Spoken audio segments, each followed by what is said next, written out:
অনেক যুবক পুরুষ বলে, আমি কালো মেয়েকে বিয়ে করব না। কিন্তু কেন বলেন? অনেক সময় তিনি নিজেও জানেন না।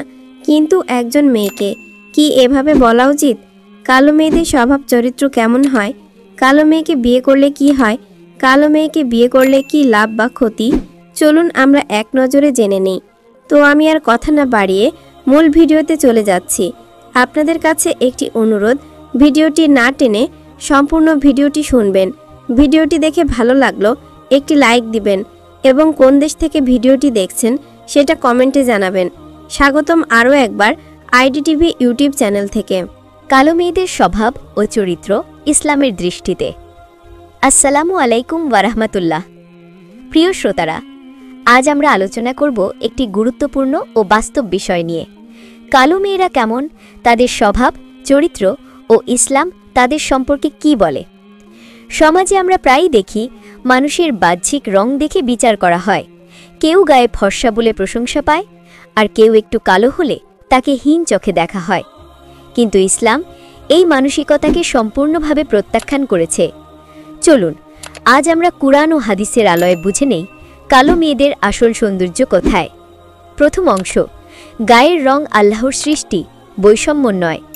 আল্লাহ তাআলা বলেন, এটাই তার নিদর্শনসমূহের মধ্যে যে তিনি তোমাদের ভাষা ও বর্ণে ভিন্নতা সৃষ্টি করেছেন। সূরা রুম 22।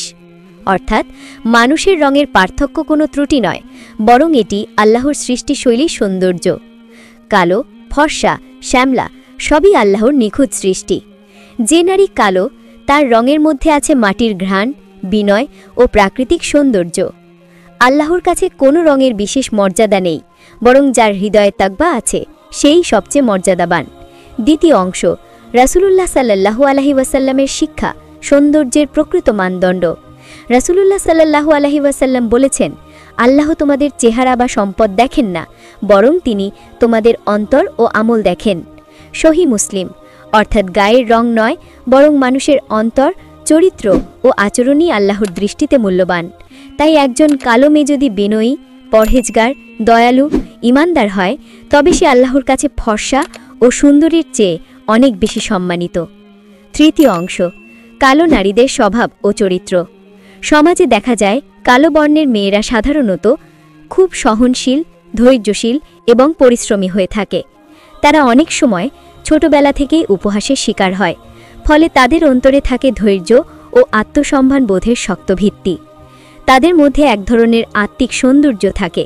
তারা চটকদার নয়, বরং শান্ত, বাস্তববাদী এবং সহানুভূতিশীল। অনেক কালো বোনকে দেখা যায় তারা মুখে কম কথা বলেন, কিন্তু কাজে বড়। তাদের মধ্যে থাকে এক ধরনের বিশ্বাসযোগ্যতা। চতুর্থ অংশ, ইসলামের দৃষ্টিতে সৌন্দর্যের আসল সংজ্ঞা। রাসূলুল্লাহ সাল্লাল্লাহু আলাইহি ওয়াসাল্লাম বলেছেন, নারীকে 4 কারণে বিবাহ করা হয়: সম্পদ, বংশ, সৌন্দর্য ও দিন। আর তুমি সেই নারীকে বেছে নাও যার মধ্যে দিন আছে, তবেই তুমি সফল হবে। সহিহ বুখারী। এখানেই ইসলামের মূল শিক্ষা। গায়ের রং বা বাহ্যিক সৌন্দর্য নয়, বরং যার দিন ভালো সেই প্রকৃত সুন্দরী। কালো মেয়ে যদি নামাজ পড়ে, লজ্জাশীল হয়, আল্লাহ ভীতিতে জীবনযাপন করে, তবে সে জান্নাতের উপযুক্ত নারী। পঞ্চম অংশ, কালো নারীদের বিশেষ গুণাবলী। ধৈর্য শক্তি। তারা কষ্টকে সহজভাবে নিতে পারে এবং তাতে হতাশ হয় না। আল্লাহ বলেন, নিশ্চয়ই ধৈর্যশীলদের জন্য রয়েছে সীমাহীন প্রতিদান। সূরা জুমার 10। 2. বিনয় ও নম্রতা। কালো বোনদের মধ্যে প্রায়ই বিনয় দেখা যায়। তারা অহংকার করে না, বরং শান্তভাবে নিজের দায়িত্ব পালন করে। 3. আল্লাহ ভীতি। যারা বাহ্যিক সৌন্দর্যে প্রতিযোগিতা করে না, তারা সহজেই তাকওয়ায় মনোনিবেশ করতে পারে। 4. আত্মমর্যাদা। তারা নিজের মর্যাদা নিজের চরিত্রের মাধ্যমে প্রমাণ করে, রং বা সাজসজ্জার মাধ্যমে নয়। ষষ্ঠ অংশ, কালো রং নিয়ে অহংকার বা হীনমন্যতা নয়। ইসলাম কখনো কাউকে নিজের রং নিয়ে হীনমন্য হতে বলেনি। রাসূলুল্লাহ সাল্লাল্লাহু আলাইহি ওয়াসাল্লামের যুগে হযরত বিলাল রাদিয়াল্লাহু আনহু ছিলেন একজন কালো আফ্রিকান দাস, কিন্তু ইসলাম তাকে এমন মর্যাদা দিয়েছে যে তিনি হয়েছিলেন প্রথম মুয়াজ্জিন এবং নবীজের প্রিয় সাহাবী। নবীজি সাল্লাল্লাহু আলাইহি ওয়াসাল্লাম নিজেই বলেছিলেন, বিলাল জান্নাতে আমার আগে যাবে। ইবনে মাজা। তাহলে বুঝে নিন, আল্লাহর কাছে কালো রং কোনো ত্রুটি নয়, বরং তার প্রিয় বান্দাদের বৈশিষ্ট্য হতে পারে। সপ্তম অংশ, নারীর সৌন্দর্য লজ্জাশীলতায়। রাসূলুল্লাহ সাল্লাল্লাহু আলাইহি ওয়াসাল্লাম বলেছেন, লজ্জাশীলতা ঈমানের অংশ। সহিহ মুসলিম। কালো মেয়ে যদি লজ্জাশীল হয়, নিজের সৌন্দর্য গোপন রাখে, নিজের দৃষ্টি ও আচরণ হেফাজত করে, তবে সে আল্লাহর কাছে এমনই প্রিয় হয়ে ওঠে যেমন ফাতিমা রাদিয়াল্লাহু, আয়েশা রাদিয়াল্লাহু ছিলেন নবীজির প্রিয়।